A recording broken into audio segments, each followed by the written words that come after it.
اب میں دعوت دینے والا ہوں حضرت مولانا زین العابدین صاحب، ہمارے دوست بھی ہیں، ہمارے بزرگ بھی ہیں، اور وہ کہتے ہیں نا بڑوں کا فیض یعنی کہ بزرگوں کا فیض پھیلتا ہے، بڑے حضرات کا فیض پھیلتا ہے۔ میں نے کبھی نقابت نہیں کی، کبھی سٹیج پہ آ کے کسی کا اعلان اناؤنسمنٹ نہیں کی، الحمدللہ نہ کی ہے نہ مزاج ہے، کیونکہ انسان کسی تقریر کا یا بیان کی جو تیاری کرتا ہے نا، وہ ایک موضوع ہوتا ہے، اس پہ تیاری کے بعد انسان چلتا ہے۔ لیکن یہ نقابت کا سلسلہ ایسا ہے جیسے میک اپ کے بعد انسان کے چہرے کے کئی رنگ بدلتے ہیں نا، یہی حال ہے، سٹیج کے بھی کئی رنگت بدلتی ہے، کئی رنگ بدلتے ہیں۔ تو بہرحال یہ نقابت میں اس کو بڑا مشکل سمجھتا ہوں۔ بہرحال اللہ رب العزت نے توفیق دی، انہی کے کہنے کے مولانا زین العابدین صاحب نے مجھے یعنی کہ آگے کیا، اور انہوں نے الحمدللہ مجھے سٹینڈ کیا، اور انہوں نے ابھی مجھے جو حکم دیا، ان کے حکم کی تعمیل کرتے ہوئے یہ میں آپ کے سامنے یہ گزارش کر رہا ہوں، جو یہ بیان کر رہا ہوں۔ اللہ تعالیٰ ان کی برکت سے ہمیں اور مزید آگے بڑھنے کی توفیق عطا فرمائے۔ اب بلا تاخیر میں اپنے محترم مولانا زین العابدین صاحب سے گزارش کرتا ہوں اور ان کو دعوت سخن دیتا ہوں، وہ آئیں آپ کے سامنے مختصر بیان فرمائیں۔ الحمدللہ نحمده ونستعینه ونستغفره ونؤمن به ونتوکل علیہ ونعوذ باللہ من شرور انفسنا ومن سیئات اعمالنا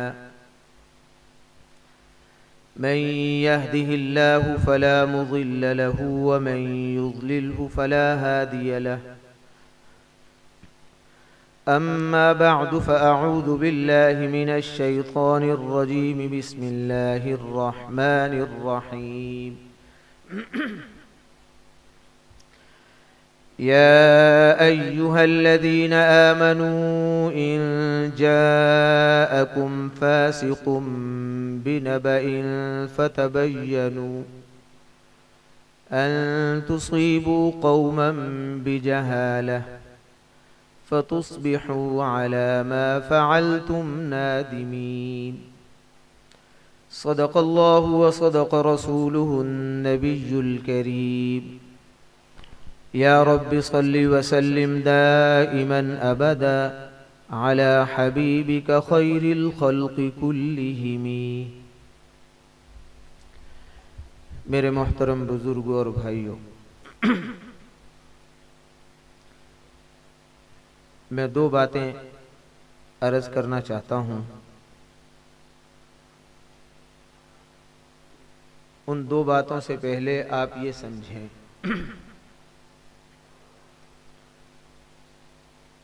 ام المؤمنین حضرت جویریہ رضی اللہ عنہا ہم سب کی ماں، یہ قبیلہ بنی مصطلق سے تعلق رکھتی تھیں، اور حضرت ام المؤمنین کے ابا جی حضرت حارث بن زرار رضی اللہ عنہ جب ایمان لائے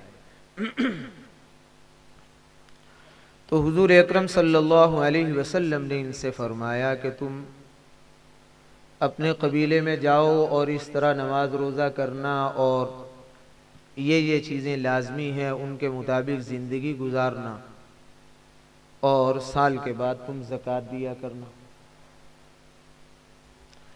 اور ساتھ ہی حضور اکرم صلی اللہ علیہ وسلم نے یہ فرمایا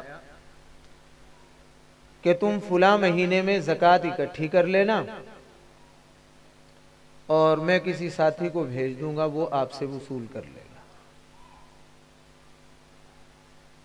چنانچہ حضور اکرم صلی اللہ علیہ وسلم کے حکم کے مطابق حارث بن زرار رضی اللہ تعالیٰ عنہ جو حضور کے سسر ہیں، انہوں نے زکوٰۃ عشر وغیرہ جو چیزیں جمع کرنی تھی وہ جمع کی، لیکن حضور اکرم صلی اللہ علیہ وسلم کا نمائندہ کافی دن تک نہیں آیا۔ یہ انتظار کرتے رہے۔ حضور اکرم صلی اللہ علیہ وسلم نے ایک صحابی کی ڈیوٹی لگائی جن کا نام تھا ولید بن عقبہ رضی اللہ عنہ۔ کہ تم قبیلہ بنی مستلق سے جا کے یہ چیزیں وصول کر کے لاؤ. لیکن یہ ولید بن عقبہ ان کی اس قبیلہ بنی مستلق کے ساتھ رنجش بھی چلتی تھی، جھگڑا اور اختلاف بھی چلتا تھا. بعد میں وہ بھی ایمان لے آئے، یہ بھی ایمان لے آئے.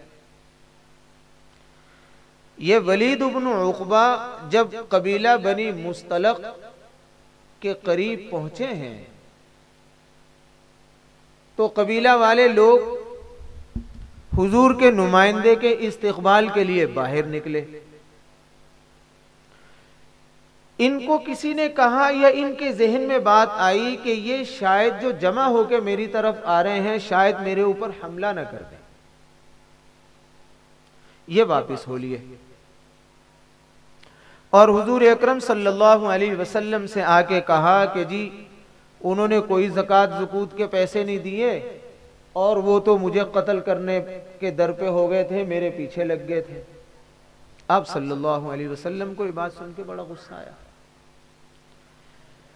حضور اکرم صلی اللہ علیہ وسلم نے خالد ابن ولید رضی اللہ تعالیٰ عنہ کو بھیجا لشکر دیکھ کے ان کے ساتھ جہاد کرنے کے لیے، اس لیے کہ انہوں نے پہلے کلمہ پڑھا ہے، اب یہ مرتد ہو گئے ہیں اور مرتد کی سزا قتل ہے.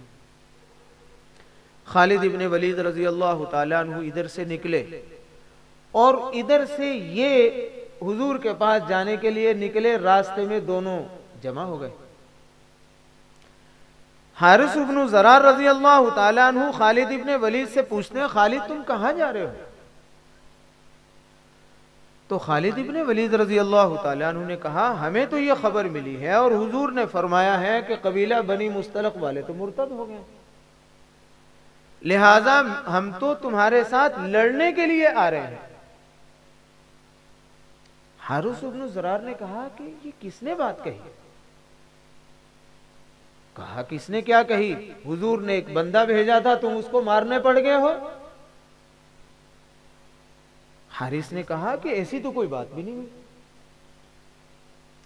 خالد ابن ولید رضی اللہ تعالیٰ عنہ اس بات کو سمجھ گئے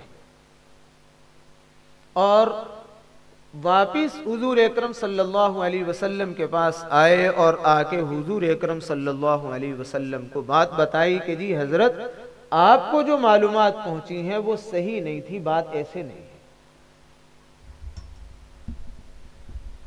قرآن کریم اللہ نے قرآن کریم کی یہ آیت نازل کی جو میں نے آپ کے سامنے تلاوت کی. اب میں ترجمہ کروں گا تو آپ کو اس کی کچھ سمجھ میں آئے. یا ایھا الذین آمنوا ان جاءکم فاسق بنبأ،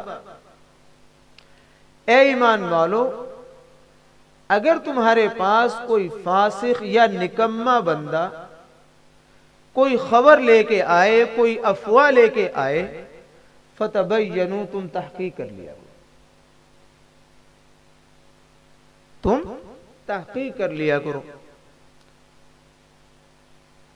ان تصیبوا قوما بجہالہ، کبھی ایسا نہ ہو کہ تحقیق تم نے کی نہیں اور تم آپس میں لڑ پڑو یا تم الزامات لگاؤ یا تم ان کو غلط سمجھو اور یہ غلط فہمی آپ کو کسی بڑے جھگڑے کی طرف لے جائے، لہذا تمہیں چاہیے کہ تم تحقیق کرو. فَتُصْبِحُوا عَلَى مَا فَعَلْتُمْ نَادِمِينَ، کبھی ایسا نہ ہو کہ تم غلطی کر جاؤ اور پھر تمہیں ندامت کا سامنا کرنا پڑے. یہ بات میں نے آپ کو تمہید کے طور پر سنائی ہے، میں اس سے آگے چلنا چاہتا ہوں.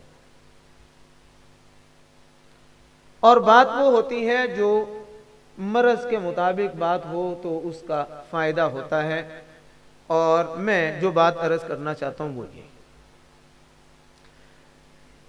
قرآن کریم نے ہمیں یہ بتایا کہ جو غلطی اب ہوئی ہے یہ قیامت تک کبھی بھی ہو سکتی ہے. لہذا قرآن کریم نے ان ساری غلطیوں کا سدباب کرتے ہوئے ہمیں یہ بتایا کہ جب کوئی غلط خبر آئے، غلط افواہ آئے تو تم تحقیق کر لیا. اب سوال یہ ہے کہ میں نے جو بات عرض کی ہے اس کی آج کیا ضرورت ہے؟ دیکھیں بھائی، میڈیا کا دور ہے اور آپ روز دیکھتے ہیں کہ مغرب سے لے کر رات 10 بجے تک ہر چینل پر بندر ناچتے ہیں.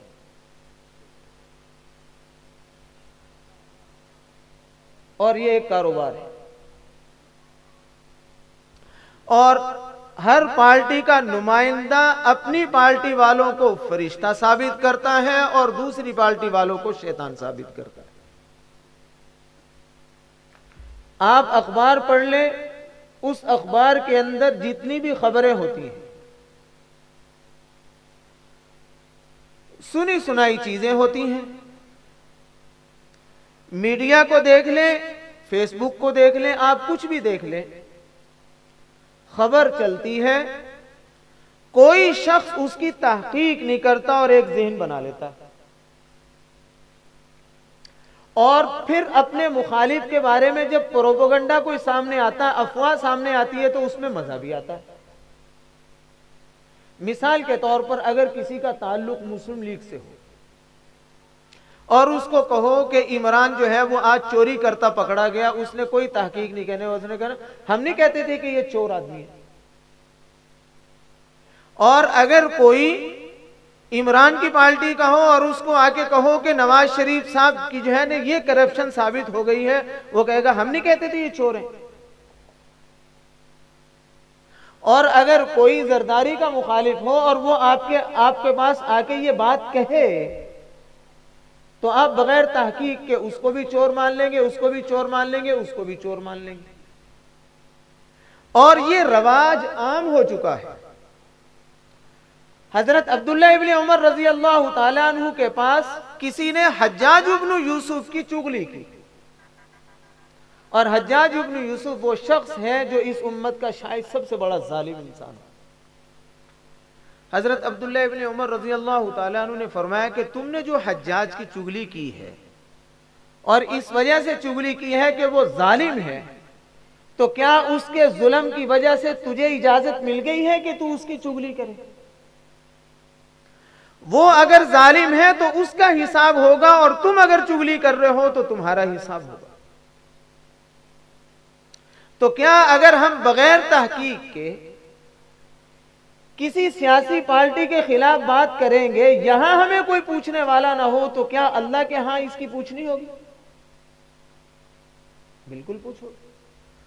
اس عذاب میں اور اس گناہ میں ہم سارے ملوث ہیں. اور پھر عجیب اتفاق، اگر رنجش ہو کسی سے تو پھر تو اور بھی زیادہ مزہ آتا ہے.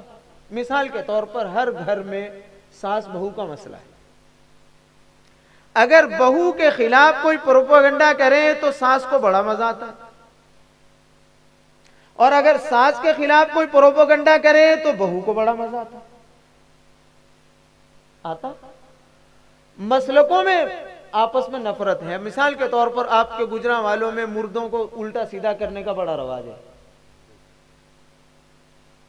مردوں کو الٹا سیدھا کرنے کا بڑا رواج ہے. اب مثال کے طور پر ایک وہ لوگ ہیں جو عدم سما کے قائل ہیں، سما کو نہیں مانتے. صحیح ہے غلط ہے، مجھے اس سے بحث نہیں ہے، لیکن ہم چونکہ سما کے قائل ہیں، ہمیں کوئی آ کے کہے کہ فلانا جو مولوی ہے نا اس نے یہ کیا ہے، ہم فوراً مان لیں گے.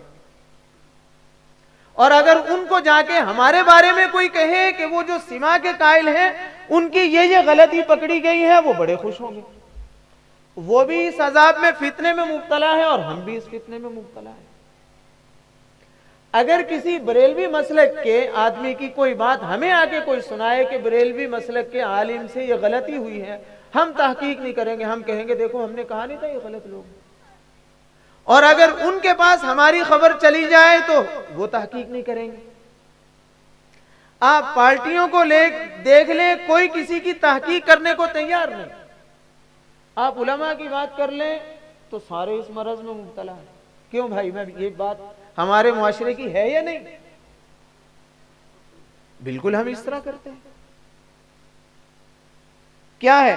بغیر کسی تحقیق کے ہم اس طرح کی حرکتیں کرتے رہتے ہیں اور روز کرتے ہیں، ہر وقت کرتے ہیں.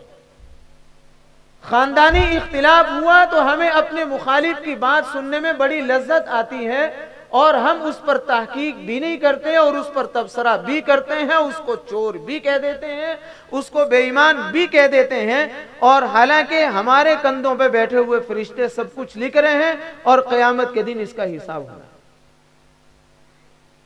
اس لیے قرآن کریم نے کہا جب بھی کوئی خبر آئے تم اس کی تحقیق کر لیا۔ اب آپ بتائیں ایمانداری سے یہ ہمارا مسئلہ آج کا ہے یا نہیں؟ پھر ہمارے اندر یہ ہوتا ہے کہ اگر ہم نے اس طرح کی بات کر لی ہے تو ہمارا کوئی کیا کر لے گا؟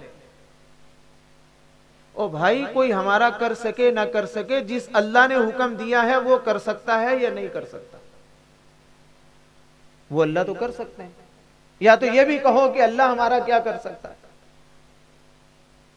یہ کہو۔ اس لیے بھائی یہ زبان ہمیں اللہ کی امانت ہے، ہم اس سے ہر چیز نہیں بول سکتے۔ یہ کان اللہ کی امانت ہے، ہم اپنی مرضی سے ہر چیز نہیں سن سکتے۔ یہ آنکھ اللہ کی امانت ہے، ہم اس سے ہر چیز نہیں دیکھ سکتے۔ یہ سارے پرزے اللہ کی امانت ہے۔ اب اس سے آگے میں یہ چلوں، مثال کے طور پر میڈیا جو ہے وہ سارا دن علماء کے خلاف، تبلیغ والوں کے خلاف، مدرسے والوں کے خلاف بولتا ہے، اور ساری دنیا اس کو سچی خبر سمجھ کے سارا دن لگی ہوتی، مولوی ہمیں کر دینے، مولوی ہمیں کر دینے، مولوی ہمیں۔ مجھے ایک جگہ بیان کرنے کا اتفاق ہوا تو کچھ اسکول کے اساتذہ مجھے کہنے لگ گئے کہ مفتی صاحب علماء کا احترام نہیں ہے، علماء کا احترام نہیں ہے۔ میں نے پوچھا کہ آپ کیا کام کرتے ہیں؟ کہا میں اسکول میں استاد ہوں۔ میں نے کہا تمہارا احترام ہے؟ کہتا جی نہیں۔ میں نے کہا تمہارا احترام کیوں نہیں؟ میں تو کہہ سکتا ہوں کہ میڈیا سارا دن ہمارے خلاف پروپیگنڈا کرتا ہے، اور یہود و نصارہ اس وقت طاقت میں ہے، وہ مذہبی طور پر، فکری طور پر ہمیں اپنا دشمن سمجھتے ہیں، اور میڈیا ان کا ہے، وہ ہماری کردار کشی کرنا اپنے ایمان کا، اپنے دین کا حصہ سمجھتے ہیں، تو ہماری تو کردار کشی وہ کرتے ہیں، لیکن تمہاری کردار کشی کون؟ میں کہا معلوم ہوا کہ نہ آپ کی عزت نہ ہماری عزت۔ یہ مسئلہ سوچنا پڑے گا کہ میرا تو مسئلہ، مجھے تو پتا ہے کہ ہماری عزت کیوں نہیں ہے، لیکن تم بتاؤ تمہاری عزت کیوں نہیں ہے۔ اس لیے بھائی مدارس کے بارے میں طرح طرح کی باتیں آتی ہیں۔ میں حضرت، آپ تھوڑا سا مضمون خشک ہو گیا، میں آپ کو ایک بات سناتا ہوں۔ حضرت تھانوی رحمۃ اللہ علیہ نے ایک واقعہ لکھا کہ ایک آدمی کو کسی نے خط لکھ دیا کہ تیری بیوی بیوہ ہو گئی ہے،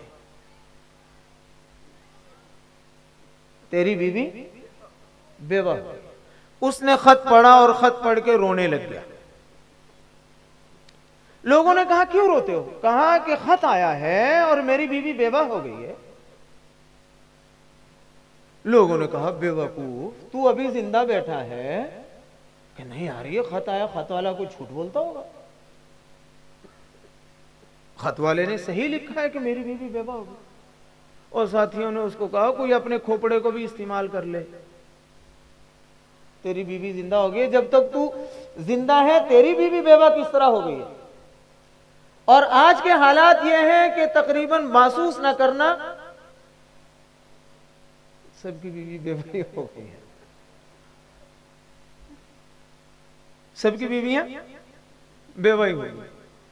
جو ہانکتے چلے جائیں گے مدارس والوں کے خلاف ہم سنتے چلے جاتے ہیں۔ میں مثال کے طور پر کل پرسوں تبلیغی جماعت ہمارے ساتھی ہوئے، مجھے کہنے لگے مفتی صاحب علماء کے خلاف لوگ بہت بولتے ہیں۔ میں نے کہا یار سیدھی سی بات ہے، پاکستان کا کوئی وفاقی، کوئی صوبائی ادارہ ہم مولویوں کے پاس ہے؟ کہا نہیں۔ کیوں بھائی؟ ہمارے پاس کوئی پاکستان کا کوئی وفاقی ادارہ ہے؟ نہیں۔ کوئی صوبائی ادارہ ہمارے پاس ہے؟ نہیں۔ میں نے کہا جن کے پاس ادارے ہیں، ادارے ہمارے پاس کوئی نہیں ہے، تو ہمیں گالی کس نام پر دیتے؟ ہم نے ملک کا کون سا بیڑا کر رکھا؟ ہمارے پاس تو کوئی شعبہ بھی نہیں ہے۔ جن کے پاس وفاقی اور صوبائی ادارے ہیں، اگر ملک آسمان پہ پہنچا ہوا ہے تو شاباش ان کی۔ اور اگر ملک کا بیڑا غرق کیا ہے تو لعنت ان پر. نہ تو ہم شاباش میں شامل ہیں اور نہ ہم پھٹکار میں شامل ہیں. ہاں جو شعبے ہمارے پاس تھے، مساجد ہمارے پاس تھی، تو کوئی کہے کہ ہمارے پاس قرآن سنانے کے حافظ نہیں ہیں، ہمیں بتاؤ، ہم بھیج دیں. کوئی ملک کہے کہ ہمارے پاس تبلیغ والے نہیں ہیں، ہم دائی بھیج دیں. ہم خود کفیل ہیں الحمدللہ. علماء میں ہم خود کفیل ہیں، دعوت میں ہم خود کفیل ہیں، جہاد میں ہم خود کفیل ہیں، قرآن سنانے میں ہم خود کفیل ہیں. اور نہیں سمجھتے، ہمارا نظام امتحان دیکھ لو، یہاں پورا ملک کے اثاثے لگانے کے بعد بھی ان کا کالا منہ ہوتا ہے. ہمارے اب امتحانات ختم ہوئے ہیں، اس کے بارے میں کوئی شکایات بتا.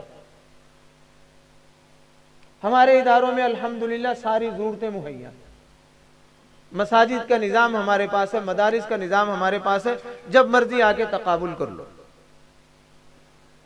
اور آپ کے پاس کیا ہے؟ پورے ملک کے اثاثے آپ کے پاس ہے. نہ تعلیم آپ کے پاس ہے، نہ نظام آپ کے پاس ہے، نہ امن آپ کے پاس ہے. اس لیے بھائی میڈیا پروپیگنڈا کرتا اور ہم اسی پر کہتے چلے جاتے ہیں. آپ جتنے بھی تبصرے کریں گے قیامت کے دن پوچھ ہوگی، اس کے بارے میں پوچھا جائے گا آپ کیا کہتے ہیں.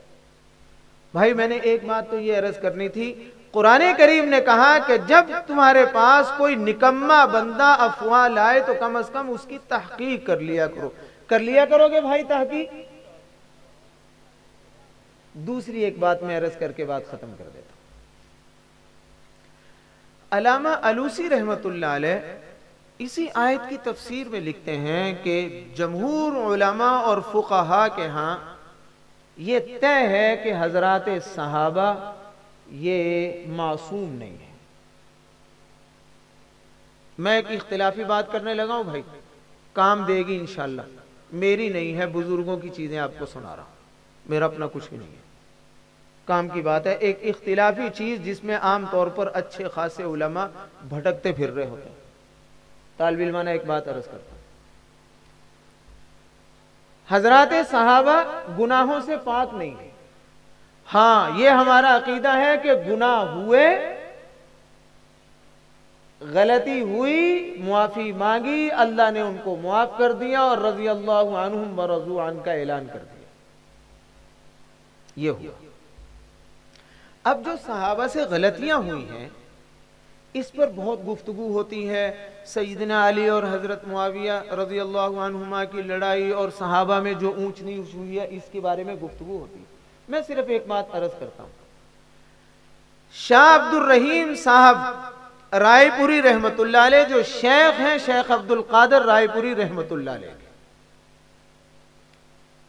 شاہ عبد الرحیم صاحب رحمت اللہ علیہ نے ایک بات لکھی، بڑی کام کی بات. حضرت نے فرمایا کہ بات یہ ہے، حضرت محمد صلی اللہ علیہ وسلم جو دین لے کے آئے ہیں تو حضور کی ذمہ داری یہ تھی کہ دین کو پہنچانا بھی ہے اور اس پر عمل کر کے دکھانا بھی ہے. یہ نبی کی ذمہ داری. لہذا نبی نے اعلان کیا نماز پڑھو جیسے میں نماز پڑھتا ہوں،